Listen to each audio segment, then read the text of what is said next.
My sister didn't just steal my wedding date. She evicted me from my own inheritance. She thought she took the castle. She didn't realize I held the keys to the kingdom. We were standing in the foyer of Holloway Manor, the estate my grandmother had explicitly promised to me. Lauren, my younger sister, ran a hand over the mahogany banister and smiled. That practiced, camera-ready smile. "I'm taking the manor for my reception," she announced, her voice light and airy. "It just fits my aesthetic better than yours." Before I could speak, my mother chimed in. "It makes sense, Megan. Lauren needs the backdrop for her sponsors. You understand, right?" I looked at them. The silence in the room wasn't peace. It was a robbery. Have you ever had something precious taken from you by family? Just because they knew you wouldn't fight back? Tell me your story in the comments. I read every single one. To understand why I didn't scream, you have to understand what I do for a living. I am a crisis manager for a global tech conglomerate. When a CEO tweets something stupid at 3 o'clock in the morning or a server farm catches fire in Silicon Valley, my phone rings. I don't panic. I don't cry. I fix it. My entire life is built on cleaning up messes I didn't make. Whatever chaos the world throws at me, you absorb it, organize it, and silence it. But in my family, that competence wasn't a superpower. It was a service role. Lauren was the show pony. I was the stable hand. She was 26, a lifestyle influencer with 200,000 followers and zero income. My parents, Robert and Jennifer, treated her like a delicate glass ornament. I was just the shelf that held her up. Every Sunday dinner, it was the same theater. Mom would gush over Lauren's new hair color or her latest brand deal for teeth whitening strips. "Look at her sparkle," Mom would say, beaming. Meanwhile, she would slide a stack of unpaid utility bills across the table to me. "Megan, handle these, would you? You're so good with numbers." Reliable. That word used to make me proud. Now I know it's just what people call you when they need to use you. But the manor was different. Holloway Manor wasn't just a house. It was the one place where I wasn't invisible. My grandmother, a woman made of iron and pearls, used to walk the gardens with me. She didn't care about Lauren's tantrums. She cared about order. She told me once, "Megan, people love the flower, but the house stands on the foundation. You are the foundation." When she died, there was no written will, only her promise. The house was supposed to be mine. A sanctuary away from the noise of my parents and the blinding flash of Lauren's phone. When my parents announced they were the executors, I should have known. They didn't see a sanctuary. They saw a stage for their golden child. So when Lauren claimed the manor and my parents nodded in agreement, something inside me didn't break. It crystallized. They saw a quiet daughter who would fold like a cheap chair. They didn't see the crisis manager. They didn't see the woman who had spent 10 years learning how to dismantle empires with a single email. They thought they were stealing a venue. They had no idea they were walking onto a demolition site. And I was the one holding the detonator. The ambush happened over risotto. I should have seen it coming. My mother poured the wine, her hand shaking just slightly. A tell I had memorized since childhood. Lauren didn't even look up from her phone. She just dropped the bomb like she was asking for the salt. "Oh, by the way," she said, "I accidentally booked the photographers and the caterers for the 15th. That's your date, isn't it?" Oops. She looked at me then, eyes wide and innocent, waiting for the explosion, waiting for the tears. She wanted me to scream so she could call me hysterical. She wanted me to cry so she could call me sensitive. My father cleared his throat. "Well, it's done now. Megan, you can't expect your sister to lose her deposits. You'll have to move your date. And the manor, it's better this way. Your guest list is so professional. You don't need the grand ballroom. Lauren needs the space." In crisis management, there is a technique we use when dealing with irrational, high-conflict personalities. It's called the gray rock method. The premise is simple. Toxic people feed on emotional reaction. They drink your anger and feast on your pain. If you want to starve them, you don't fight back. You become a rock, a gray, boring, uninteresting rock. You give them absolutely nothing. No fuel, no fire, just silence. I looked at my father. I looked at my mother, who was already preparing her defense. I looked at Lauren, smirking behind her wine glass. I took a sip of water.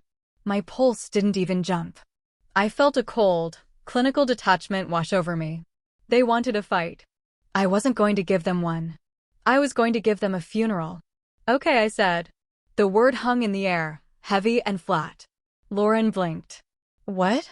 Okay, I repeated, my voice steady, devoid of any inflection. You can have the date. You can have the manor. It's yours. My mother frowned, confused by the lack of resistance. You're not upset, she asked, almost disappointed. I shrugged.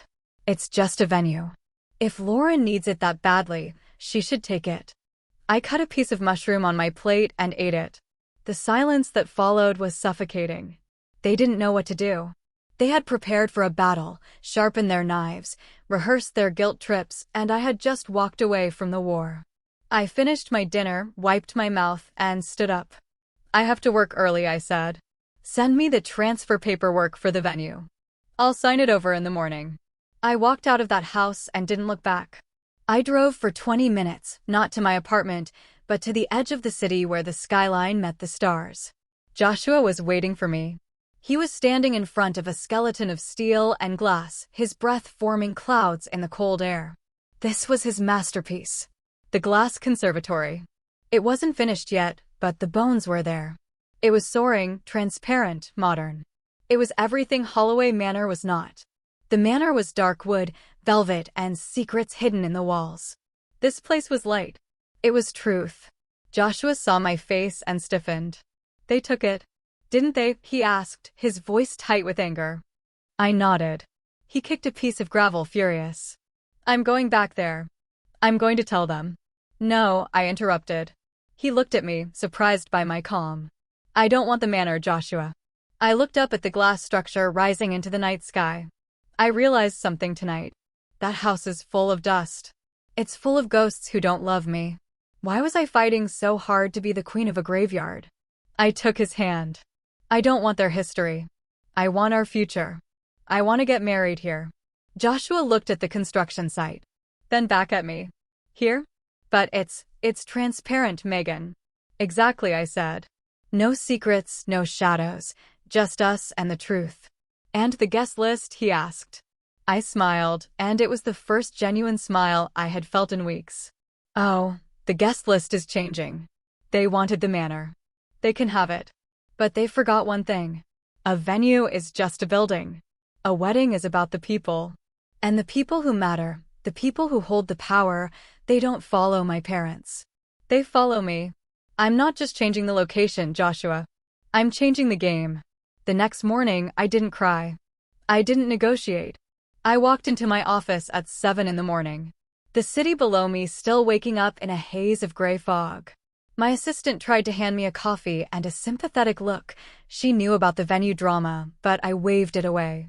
I didn't need sympathy. I needed leverage. I opened my laptop and pulled up the file on the Anderson merger.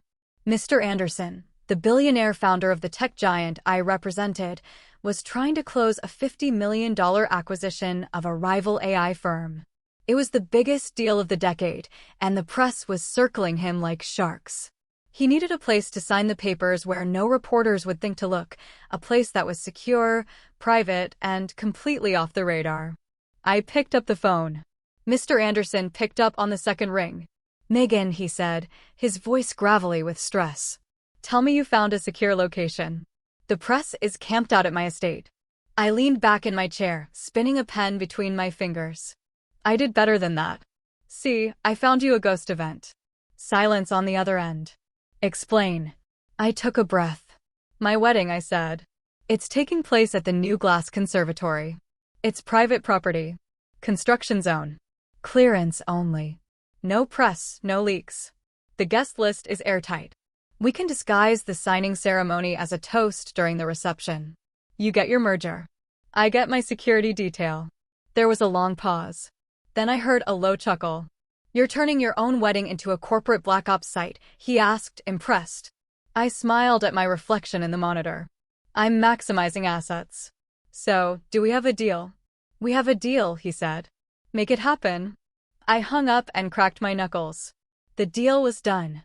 Now came the redirect. I opened the master guest list database. This was where the war would be won, not with screaming matches in a dining room, but with data. My parents thought a wedding was about the centerpiece. They didn't understand that a wedding at this level was about networking. My guest list wasn't just family friends. It was the constellation of power, as my industry called it. CEOs, venture capitalists, department heads, the people my parents had spent their entire careers trying to impress, the people whose validation they craved like oxygen. These people were coming because they respected me, the crisis manager, not because they liked my mother's cocktail parties. I drafted a single encrypted email. Subject: urgent update, private venue change. The text was brief, professional, and absolute. Due to security concerns regarding high-profile attendees, the location has been moved to the Glass Conservatory. Please discard previous invitations. Strict NDA in effect. I hovered my finger over the Enter key. I knew exactly what this would do. The moment I sent this, I was effectively splitting the reality of the day in two. My parents and Lauren would go to the manor, expecting a coronation. The real power would come to me, expecting a merger. I didn't hesitate. A click. Sent. The progress bar flashed across the screen, sending the update to the 50 most powerful people in the city. I watched the delivered receipts pop up one by one. Ding. The VP of Operations. Ding. The City Councilman. Ding. Mr. Anderson's entire board of directors. Each notification was a nail in the coffin of my sister's perfect day. And she didn't even know it. I sat back, watching the screen glow. It was terrifyingly simple. My parents had spent years teaching me to be invisible, to work in the shadows, to fix things quietly. They thought they had trained a servant. They didn't realize they had trained a ghost. And now the ghost was rewriting the script. They could keep the manor. They could keep the dust and the history. I had the future. And in 24 hours, they would find out that you can't pay the bills with aesthetic. The week before the wedding, the silence from my end was absolute, but the noise from theirs was deafening. My phone became a vibrating grenade on the corner of my desk. Buzz, buzz, buzz. Lauren was beginning to panic. The save the dates for the manor had gone out, but the RSVPs weren't coming back, at least not the ones she wanted. The influencers were saying yes. Of course, they'd go to the opening of an envelope if there was an open bar. But the heavy hitters, the investors, the politicians, the people my parents needed to secure a loan for their struggling business, radio silence. I watched the notifications roll in. Mom, Megan, did you talk to Mr. Carter? His secretary said he's busy. Dad, why is the councilman declining? You said you handled the invites. Lauren, fix this. You're sabotaging me. I didn't reply. I didn't explain. I just archived the messages and kept working. It was cruel. Maybe. But it was also physics. You can't be in two places at once, and the laws of gravity and money were pulling everyone to the Glass Conservatory. Mr. Anderson noticed the phone dancing across the mahogany table during our final strategy meeting. He paused, capping his fountain pen. You know, he said, his voice low and thoughtful, I've been watching this play out. Your parents, they're drowning. And you're the only life raft they have. But they keep punching holes in you. Why? I looked out the window at the city skyline. I don't know, I admitted. I've spent my whole life trying to be the good investment. Reliable, low maintenance, high yield. Lauren is volatile. She crashes constantly. She costs them a fortune in pride and money, but they keep doubling down on her. It doesn't make sense. Anderson leaned back, steepling his fingers. It makes perfect sense, Megan. In economics, we call it the sunk cost fallacy. I frowned. Throwing good money after bad. Exactly, he said. Your parents have spent 26 years investing every ounce of their identity, their ego, and their hope into the idea that Lauren is the special one. She is their flagship product. To admit now that she's a failure and that the invisible daughter was the real asset all along, that would be emotional bankruptcy. They can't afford to be wrong. So they will keep investing in the loss until it destroys them. I stared at him. It hit me like a physical blow. They weren't loving her. They were protecting their own bad bet. They weren't rejecting me. They were rejecting the evidence of their own mistake. It wasn't personal.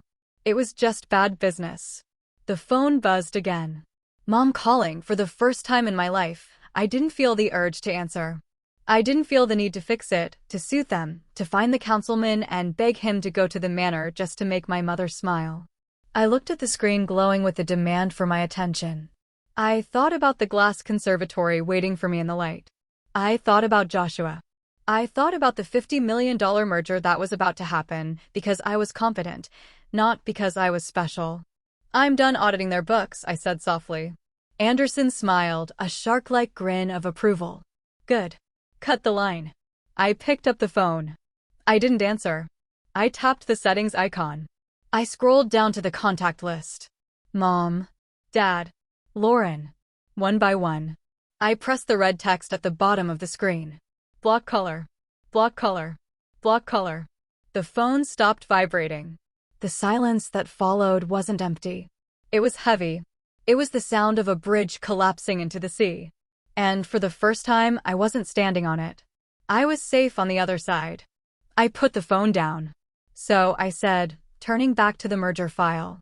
Let's talk about security for the entrances.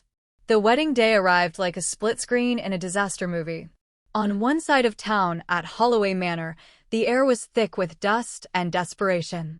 My contact at the catering company, a friend I'd tipped off months ago, texted me updates. It was a ghost town. The grand ballroom, draped in thousands of dollars of velvet and roses, was empty. The influencers Lauren had invited were there, of course, taking selfies with the appetizers, but the seats reserved for the power players, the councilmen, the investors, empty. Lauren was pacing the floor in her couture gown, shredding a silk napkin, screaming at her bridesmaids to call the VIPs again. My parents stood by the entrance, smiles plastered on their faces, waiting for a motorcade that was never coming. On the other side of town, the glass conservatory was humming. It didn't smell like old perfume and desperation. It smelled like espresso, ozone, and success. The sunlight poured through the transparent walls, illuminating the room without a single shadow. And the guests, they were all there. The councilman was laughing with my fiancé, Joshua. The investors were huddled in the corner, discussing the merger. Mr. Anderson sat at the head table, not as a guest, but as the commander. The atmosphere wasn't festive in the traditional sense. It was electric. It was the hum of $50 million changing hands. The text came through at noon. They know. Apparently one of the influencers had seen a geotag from the VP of operations at my location. The realization must have hit my parents like a physical slap. Their guests weren't lost. They were stolen. They didn't just get stood up. They got outplayed. And because they were addicted to the sunk cost, because they couldn't imagine a world where they weren't the main characters, they did the one thing a rational person would never do. They got in the car. We were in the middle of the signing ceremony. The room had gone quiet.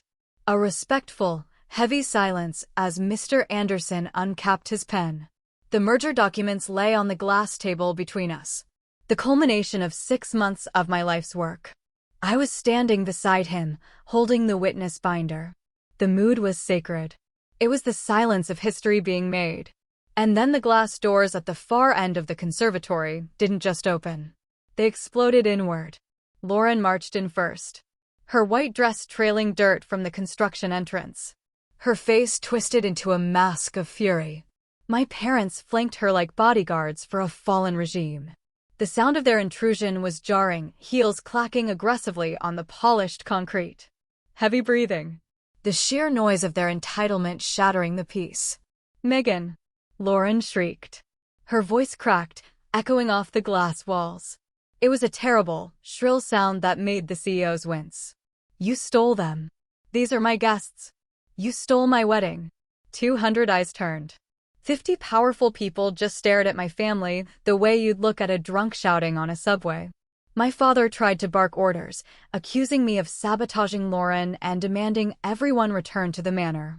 I didn't move. Mr. Anderson calmly put down his pen, looked at their chaos, and asked, "Who are these people?" When I said, "My family," he turned to them and stated, as steel, that they were trespassing on a secure corporate site and were a liability. My mother protested. But 2 corporate security guards escorted them out.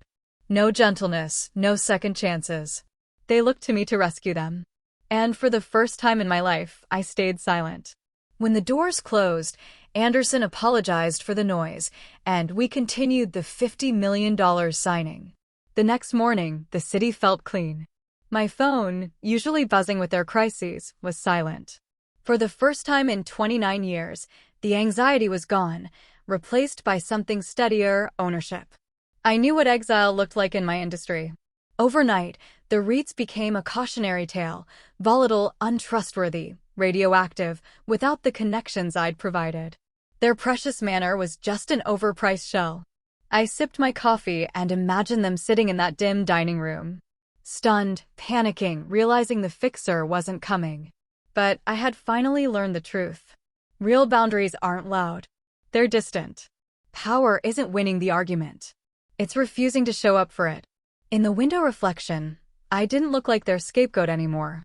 I looked like a woman who closed a massive deal and severed a toxic limb in the same day. When Joshua hugged me and asked if they'd return, I told him they couldn't. I hadn't just locked the door. I'd moved the house. The glass conservatory wasn't just a venue. It represented the life I chose. Transparent, strong, elevated above their mud. Their old currency, guilt, pressure, shame, no longer worked here. I changed my number without checking missed calls. One click and the final thread snapped. They kept the manor and all its dust and ghosts. I kept my peace. In the end, my sister was right. Appearance matters. She chose the illusion of power. I chose the structure of it. Silence isn't empty. It's the sound of boundaries settling. The sound of a life that's finally yours. If you're building your own glass house, your own peace, hit subscribe. I'm Megan, and this is what freedom sounds like.